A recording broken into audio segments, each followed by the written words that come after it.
I'll do an intro. Nobody wants a close-up on me anyway.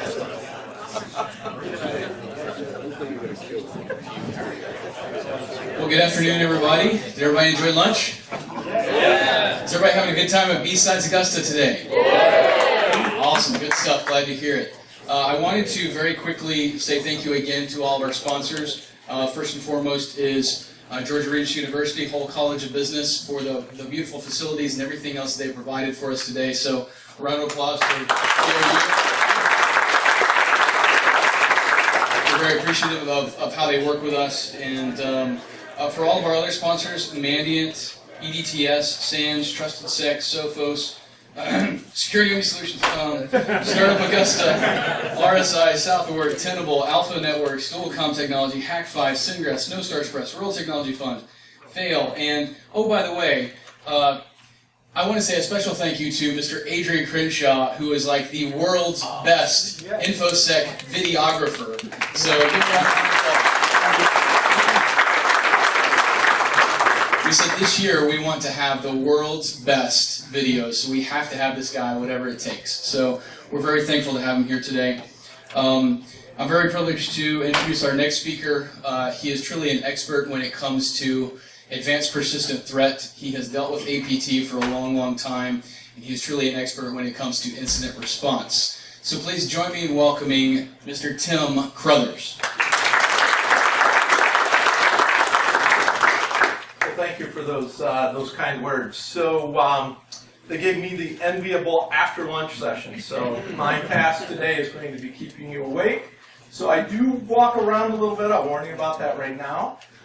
And they gave me two things to give away. So, you know, I got to come up with something to give those away. One of those is Richard Baitlick's signed book. So those are not easy to come by. So it's a pretty good treat. So thanks for joining me, everybody, this afternoon. Just real quick on who I am. I'm director at Mandiant. I've been in InfoSec 20 years, actually, this year. Got in '94. Which basically meant you were the firewall guys, right? Back in '94, and I've had the privilege of working in this space quite some time, and seeing it come along. And along the way, worked with some really talented folks. So a lot of what I'm going to talk about is more my observations. The fun part of my job is my team is customer facing. So we work with customers who bought Mandiant's products, and so these are security teams that pretty much a who's who of companies out there. And I've been with Mandiant just about 3 years now, and so I've had the privilege to work with some folks that are very skilled at what they do, and some folks that maybe aren't quite so skilled at what they do, right? Because what we do is hard, and I also want to give props to those of you who are here in the blue team room. Because, you know, red team gets all the, you know, people think it's sexy, but from my perspective, having spent a long time on both sides, so at that Fortune 5 company, part of what I had to do I reported to Richard Baitlick there, part of what I had to do was run the red team there. And so red team is definitely very near and dear to my heart, but the thing is, blue team's the hard one, right? Any old fool can break stuff. I'm just saying, right? The hard stuff is defending. And of course, that's why I'm mostly working in the incident response space, because at a certain point, the security is going to fail. The reason it fails isn't necessarily because of your efforts in defending that organization, but because at the heart of it, what we're dealing with is people, right? I don't care how good our technical measures are. I don't care how good our education is, etc. You know, that Fortune 5 company, they had a fantastic user education awareness. Every 6 months, every employee got phished. And so the first time they ran this, so this is an environment with right about 600,000 employees, so pretty big place, right? So the first time they send out this phish, you know, and if your user clicked on it, they go to this site and says, hey, you've been phished, and here's what you should be looking for, etc. It was like 64% of people clicked on it. I mean, it was just obscene, right? Every 6 months, though, it steadily improved, got to 86%, and then just locked. We could not budget from that 86. So 14%, and we're talking 14% of 600,000 people. So that's a fairly big number, right? And so of course we dug into it. What the world is going on? Why in the world are so many people clicking on this? Well, about 7% of them were new employees who hadn't been through it. All right, that makes sense. All right, now they've been educated. The other 7% just didn't give a damn. That's really what it was, right? You could send them anything, they would click on anything. And so inherently, at the end of the day, no matter how good your defenses are, at some point they are going to break down and fail, okay? And so that's where incident response comes in. And there have been some really great talks. Hopefully you guys have been catching Chris's talk at the beginning with the biases and analysis and stuff. Great stuff. Mike, I enjoyed Mike's talk quite a little bit. And in specifically, Mike talked about NSM, Network Security Monitoring. And network security monitoring is great. But if you stop at NSM, you're screwed. Okay? Because at the end of the day, from the network layer, we can only infer things. Okay? So, like, let's take Mike's example, and this is not in any way, please don't take this as criticizing Mike, because Mike had a great example of the difference between, like, just IDS and NSM. So we take NSM, and we've got a lot of, we got flow data, we got packet data, we've got, so Mike gave a really quick just example story where we see, some malware on the wire, we pull it out of the PCAPs, we run it through Cuckoo or Sandbox of choice, right? Obviously, we would recommend use the FireEye sandboxes. But, so run it through your sandbox of choice, and sandboxes are great, but at the end of the day, a sandbox can't do everything for you, right? A sandbox can only tell you what it observes a piece of software doing. So if, when I ran that, say that piece of malware through the sandbox, it reached out to site X to pull down the second stage, right? So we can load that up and finish pulling that box. If the sandbox succeeded at it, or maybe it detected it was in the sandbox, it may have stopped there. So we've got no further intel to go on to know that, oh, but when it ran on the user station, it got that 404 error because it tried to reach out, so then it went to a second site that we didn't catch in our monitoring. So we think that it failed and we've got no problem, when indeed we've got a problem. So at the end of the day, what we're talking about with I guess the focus of my talk, I guess, is what I'm trying to say here, is how do we layer in host activity to that NSM? Because NSM is fantastic. If you don't have NSM, if you're not doing that full combination, then you have no idea what's going on, frankly. I'll just be blunt. But if we stop at NSM and we don't layer in some hosts, we're still missing pieces of the puzzle, right? So back to Chris's talk where he's talking about perception versus reality. The only way we can determine reality is by having as much of the story and as much of the picture as possible.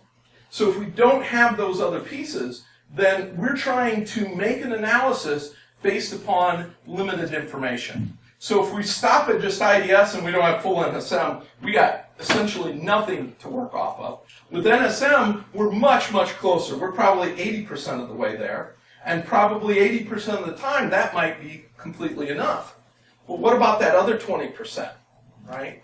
And so why we want to layer in, I want to talk about for just a second. One is it's much more decisive. At the end of the day, if I see a 404, I can make an assumption that that malware failed, right? But I don't know unless I go check the host, okay? The other thing that's important is severity. If I don't know what it actually did on the host, again, I can infer some of this stuff, right? So I can pull that malware off, run it through my sandbox. That gives me a list of what it's possibly doing. But backdoors are notoriously bad about that, right? Because a sandbox can only tell you what it observes.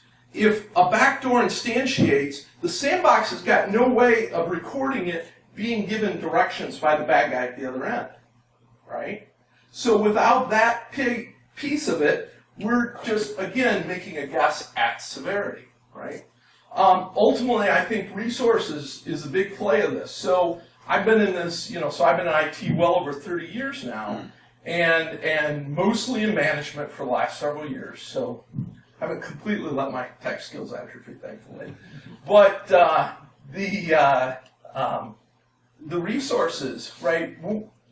Our industry as a whole, we as practitioners have got to start thinking about big picture, right? Part of the reason, Mike gave some great suggestions, for instance, in his talk, is how do we justify the expenses for getting sensors to instrument our network? Why in the world, in today's day and age, with everything that's going on in the media, do we have to justify that? Well, the reason is because we're doing a really crappy job of explaining to the business appropriately what it is we're doing, and part of that's metrics, right, which also falls in here. One of the things that Fortune 5, so Grady Summers was the CISO there, and Grady has these series of metrics he calls drain cover. And it really boils into a couple key metrics, one of which is what we call dwell time. So dwell time is the point at which the bad guy penetrated our security till when we detected them. Okay? As Mike said, we find a mean time of 243 days. Now, to be fair, that's the upper end of bad guys, right? That's not the commodity stuff here we're talking about. But 243 days mean dwell time. So that means they were in our environment doing whatever the heck they wanted for the better part of a year. And I can tell you I've been on hundreds of investigations where that number is 4 years or more. And we couldn't tell any farther back because the computers involved had all been recycled in that intervening period, right? And so dwell time, the reason I'm such a fan is it's a great metric for us to be able to explain to management why the investment in what we do day in, day out is so worthwhile. If I can go to my boss or the CIO or the CEO and say, look, in 2013, we took dwell time from 243 days to 36 hours. Is that not a massive, easily, to get your head around? That means from 243 days the bad guys were running amok to 36 hours before we detect and get them out. But we can't get those if we don't measure, and we can only do that at the host layer. If we stop at the network layer, we're going to be missing that piece. And finally, ultimately, I think this all boils into maturity, right? Maturity of us as individual practitioners, as well as maturity of our programs. If we don't have the ability to quantify what it is that we're doing through metrics, through things like that, then ultimately I think we're just doomed to failure. We're doomed to be just considered a cost center that's a necessary evil, right? And let's be real, how many of us, that's where we're at. So that's why I'm such a big proponent of host forensic. So what I want to talk about, though, is how do we do that in a way that doesn't break the bank, okay? Because it doesn't need to be that hard. So when I was putting this talk together, I just popped out, pulled the latest SNORT rules, right? And I'm looking at, this is just a snippet of the SNORT rules, right? Because ultimately, it's whether we're using SNORT or a commercial product or whatever, it all boils down to we've got a bunch of rules that we're using to look for malicious activity, okay? So if I look at those, I realize, let me back up just one more thing I should make sure and clarify. What I'm talking about today is a very specialized version of sniper forensics. So if you're not familiar with what sniper forensics is, Google it, please, when you leave. If you're not doing sniper forensics, you're killing yourself for nothing, okay?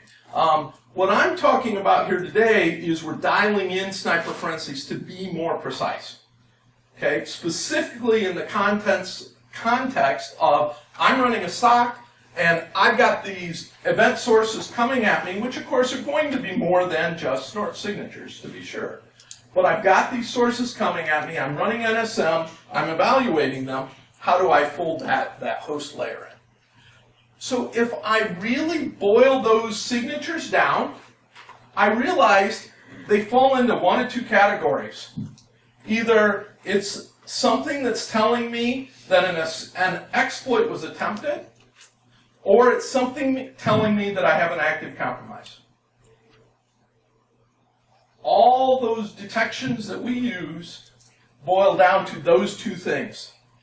Somebody's attempting to pop me, or somebody has popped me.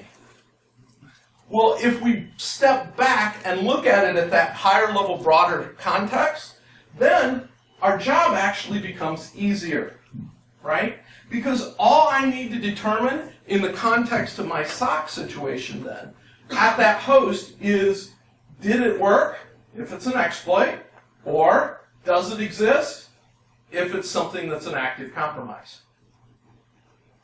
So one of the, if you go read the materials around sniper forensics, so the idea with sniper forensics, for those of you who may not be aware, is we go out and cherry pick data instead of disk imaging, pulling full memory, which is great if you're in law enforcement. And I was in law enforcement for several years.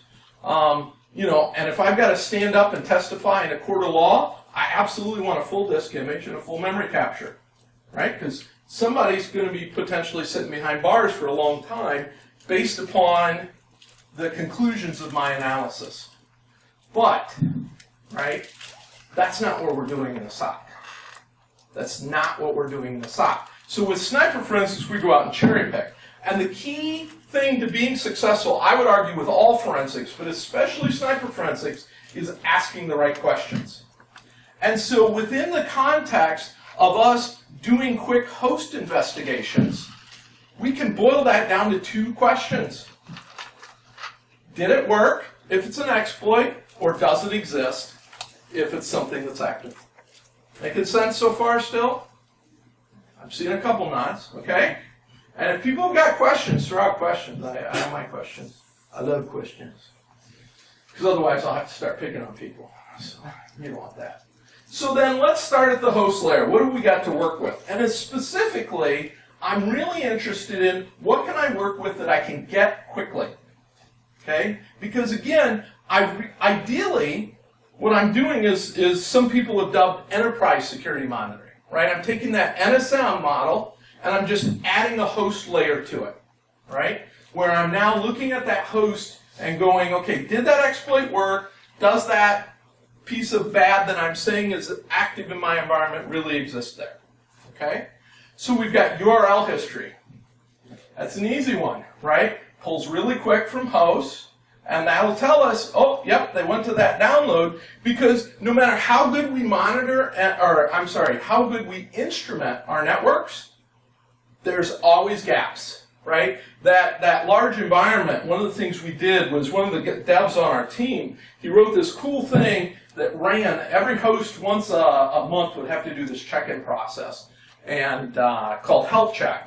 And so we were able to insert into that. So all the endpoints, it wasn't all, of course, but a substantial portion of the endpoints ran this little tool that just reached out to the internet, and then shot that back to a central DB so we could figure out how are all of our internal hosts getting out to the internet. So, of course, we could go out, send Mike out to instrument them, right, which is pretty important. But, of course, there were thousands of ways, right? People are bypassing our proxies. They're doing all sorts of things to get in and out around our, I'm sure you guys are familiar with the problems of our soft perimeters, right? So URL history at the host layer is going to likely be more definitive to us than at the network layer in a lot of cases, all right? Services, what services are running on the host? Trivial to pull that. Running processes, persistence items, right? What are the things that are persistent on the host? Prefetch is a gold mine and really quickly pulled, although sadly largely going away. Now with SSD drives coming in, network connections, events, registry keys, and files.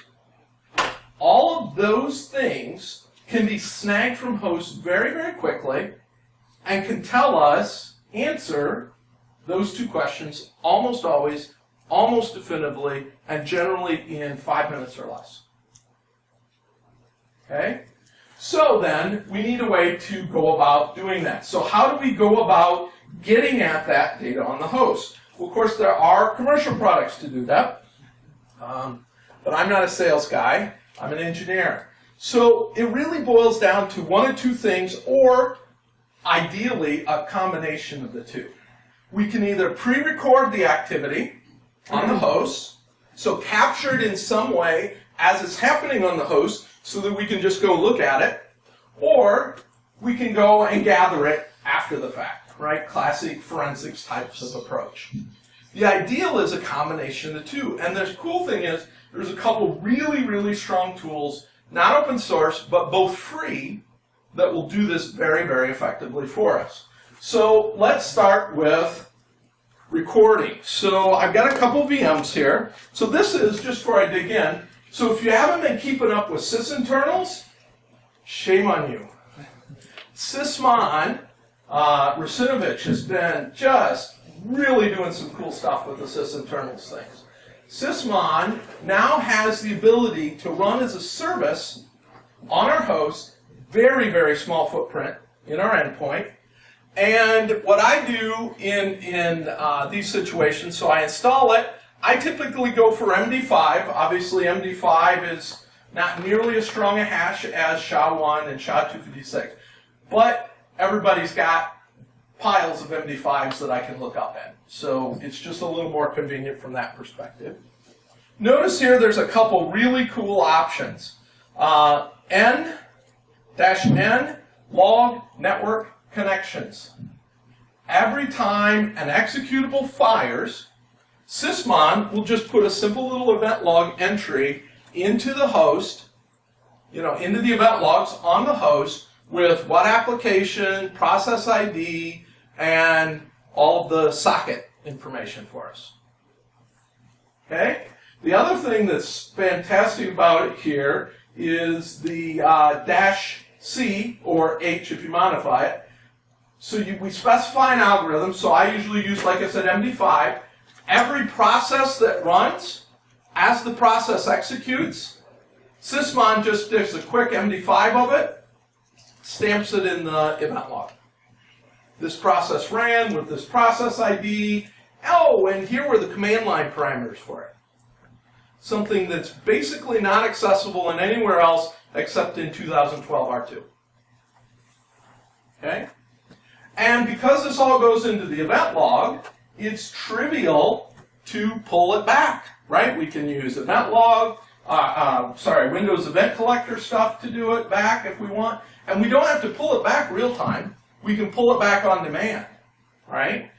So we can use event log. We can use something like NX log. I mean, there's just a bazillion options for getting those events off of that host. Or we can even use the next thing. But before I go to the next thing, let me just show you what I mean. So I installed it earlier in this VM. So all I've got to do is go out here to the application and service logs, Microsoft Windows, and I've got this nifty little Sysmon. Eventually when I scroll to it, there it is. So I go out to operational logs for Sysmon, and of course, event logging, we can do all of the filtering, etc. Notice the kind of rich detail we get about this, right? So here's a process create, here's the UTC time, here's the GUID for the process, logged on user, all of the rich detail that we need in order to determine what in the heck happened on that host. It's, free solution. We just have to install it. So there's one option. Then the other option, of course, is to go out and gather it. So this is another free tool, Redline, from Mandiant, company I work for. Again, if you haven't, if you're not familiar with it, shame on you. You're just not keeping up like you need to be. So let me pull up Redline. And what I actually want to show you in Redline is not the analysis portion, but Redline is your friend if you want a cheap host forensics gathering tool as well. You got to do a little bit of work on your part. But you guys are up to that, right? So I'm going to create a comprehensive collector. And the screen resolution is a little problematic here. Let me see if I can get that to, there we go. Because all I want to do is go up here. What you may not know about is this edit your script. So what you want to do is go out here to edit your script and then do show advanced parameters. So what this is building, Redline calls it a script. It's really an XML file. Okay? It's an XML file that tells the M agent that Redline's going to package up here for you what data you want from that host. So look at what we can gather. So under memory, we can get process listing, we can restrict it to particular ones. We've got all of these options. So anything we check off, and we don't have remotely enough time to show you what all of those mean and do, but go out, download its free tool, spend a little bit of time with it. It will be time well spent. Okay? So we've got memory, we've got disk, tons of stuff from disk, system, network, other. Now, you really probably don't want to actually gather all that data. Okay, because remember, I said we wanted to do this fast. So what we want to do in reality is uncheck a lot of this stuff, right? I don't really need to verify the digital signatures and all of that. I'm not really worried about that. I'll go ahead and pull the persistence, but I'm going to uncheck most of these options. So I'm just telling the script, pull all of the persistence mechanisms, pull me a list of services, but just lists. Because 99 times out of 100, that's all I need to do my work. Same thing over here with ports. And this, I'll go ahead and pull all of the network. Notice browser history. That'll be the file download and the URL history for the 4 primary browsers, Chrome, Internet Explorer, Firefox, and Safari. Sorry, I couldn't resist. I've got some buddies that work for the security team over at Microsoft, and they actually call it that there too, but you didn't hear me say that. Oh shoot, we're broadcasting. Anyway. Key system information, that's really useful, but also quick. I wouldn't pull the registry as a full registry. Event logs, we can potentially pull, but in this case, I can actually tell it, just pull that sysmon event log, for instance, if I've got sysmon running on that host. And so we just go out, we select all of our different options that we want, and then we just give it a directory here, and then we say OK, and what that builds for us then, minimize this, is these different directories. So notice I've got this Redline standard collector. So what I did, so I've helped a number of organizations that are smaller organizations, nonprofits, stuff like that. So what we did was we built a self-extracting and SFX RAR of this stuff, right? And in the RAR parameters, we told it, okay, when you run, go ahead and just execute, whoops, there it is, run Redline audit. We PS exec that with admin privileges across to the host, and that'll take a couple minutes to run, then you PS exec the data files back. Simple as that. Easily be scripted and automated to run quite quickly. You do need some credentials, right, to do it. There's both 64-bit and 32-bit, versions of the agent that it's running to gather that. Works like a champ. And then what we end up with is something like, let me pull one of these open here.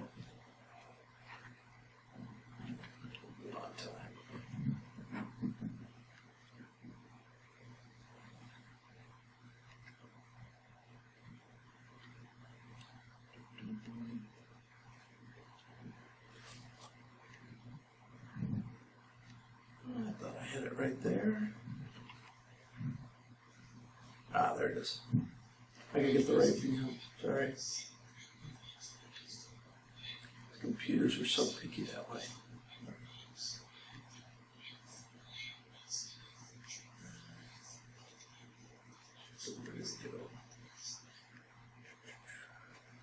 Can't quite get to the button.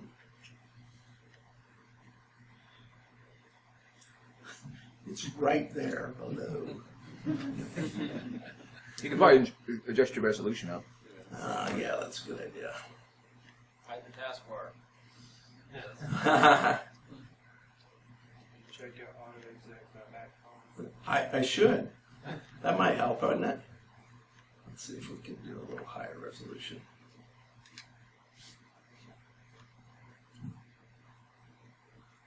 Hey, there we go. All right. Helps if I can click on the button there. So I open my analysis here, and we don't care about that stuff.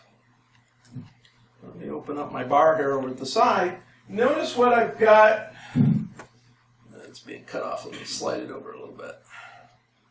Notice what I've got over here. I've got a timeline. I've got the processes, the system information. This was a quick one. It took 1.5 minutes for me to pull it. If I go out here and click on this timeline, let me re-maximize this. A little more screen real estate. Collapse some of these down. Literally, what I've got is a timeline of all of the activity that I pulled from this host. So end to end, it's going to take me about 10 minutes to get this from a host. Okay, faster if I pre-build some of the mechanisms for doing that. And where did my presentation go? There it is. So what we do.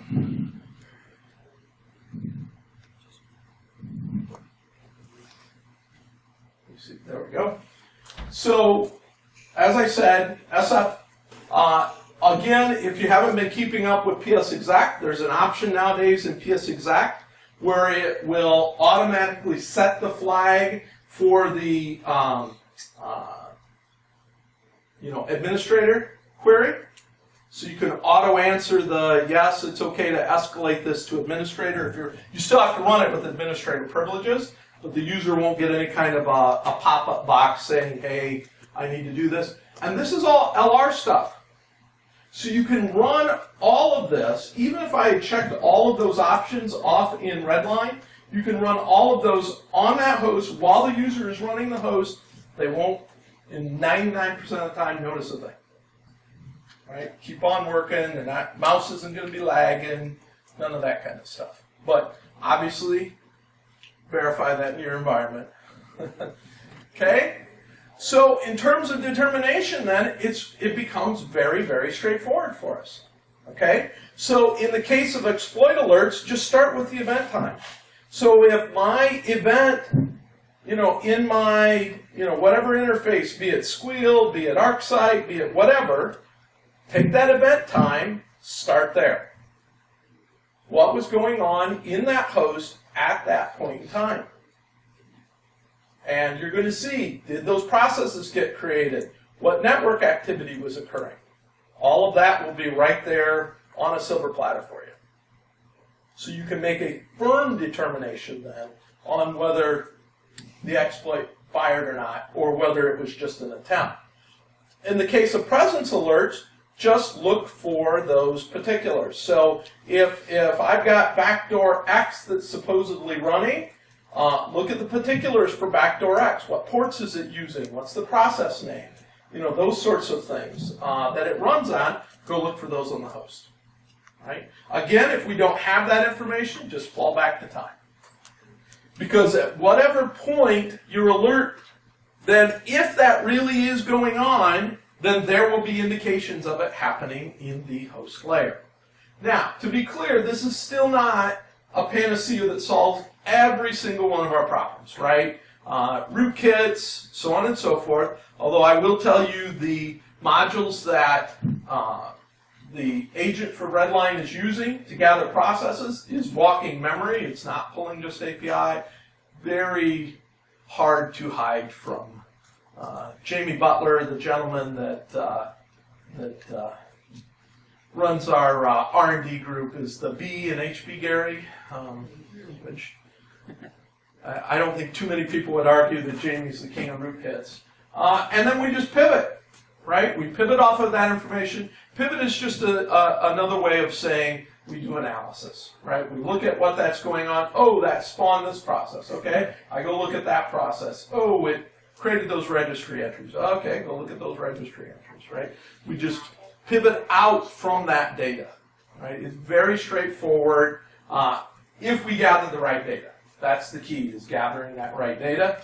And luckily with Sysmon and Redline, which, like I say, are free tools, it's pretty easy to accomplish that.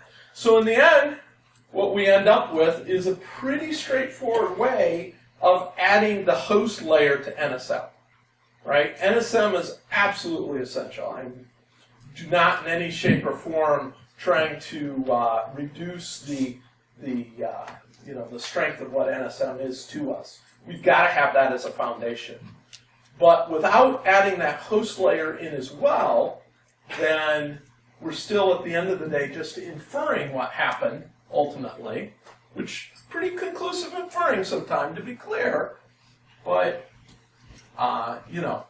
Mike's example is so spot on. From security teams, it really behooves us to, if we're putting out tickets that host such and such is compromised, right, and they run that AV and it's not, that just makes us look, fail sauce, right? If instead we open up that ticket and we say, hey, it's running, it's this process, it's on these ports, it's installed in this directory, how does that make us look in comparison as contributors to the organization, right? So, questions? Who has questions? Sir? So, when you talk about reducing dwell time, you're Yeah. obviously not looking for exploits at that point in time. You can assume that your own, That's right. and you now have the problem of going out and interrogating your host to determine whether or not I've got malware running that I didn't detect before. Yeah, so dwell time after the fact, you're going to have some indicator of presence, right? So, back to the, to the earlier, right? That's ultimately going to be, almost there, an active compromise, right? A presence fire of some sort. So, whether it's beacon, I know, Chris, you said not to use the word beacon, but beacons still can be found. Whatever that presence indicator is. Yeah. So then is it practical to use something like Redline and a collector to do a comprehensive sweep of an enclave or a network? That's a little trickier. I mean, you're going to have to script it at that point, right?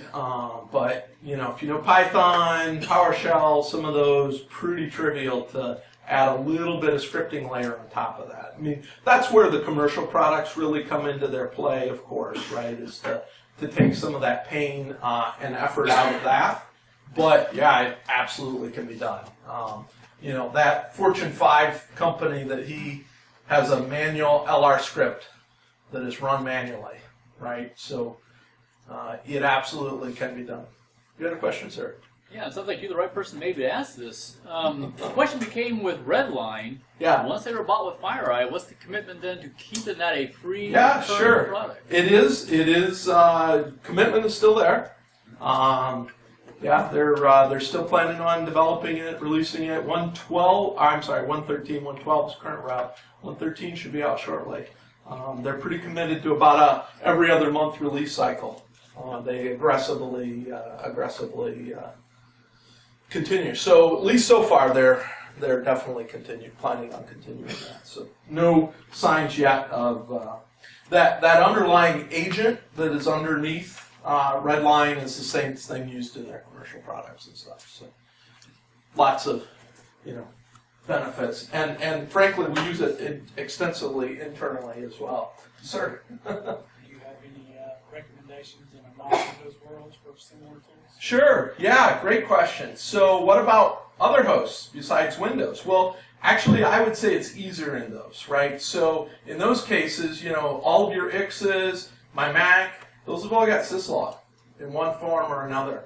And so in most cases, we can gather a lot of that really useful information there with those and fire it that way. That's what I tend to do. Beyond that, there's not really a Redline equivalent, unfortunately, for Macs and X's yet. Supposedly, we'll be doing one at some point, but I've been with Mandiant almost 3 years, and they've been saying that for 2 years. So I'm a little skeptical on when we'll see that, but hopefully eventually. Hopefully, but the process is the same, right? Look for we're looking for one of two things: what happened around the time of that event, or what's going on in the case of the present system, match it up to our indicators. In most cases, we've got the data we need to do that host investigation already, especially if we're running an SL. Good questions. Other questions? Sir? Which event log does that sysmon write to? Does it write to the old event log or does it write to after that? So Vista Up, it writes to its own event log, right? Because Microsoft overhauled the system then, and then with the if you're on 2003 down, it puts it into the security log. Yep. Good questions. Other questions? All right, Mike. Throw out a movie quote for me, buddy, so we can give away our giveaways here. Put poor Mike on the spot. I should have warned him ahead of time. While he's thinking, that'll be for Richard's book. Anybody got a good use for Python for Kids? First one, yours was the first hand I saw there, sir. Since not all of us necessarily have kids that are likely to code, we'll go with that one. And then for the big one, what's our quote? The quote is, the rug really tied the room together. I saw that hand first, sorry. Was he right? Yeah. I didn't know that one, sorry. There you go. Well, thank you, everybody. Any other questions? Another question? No problem.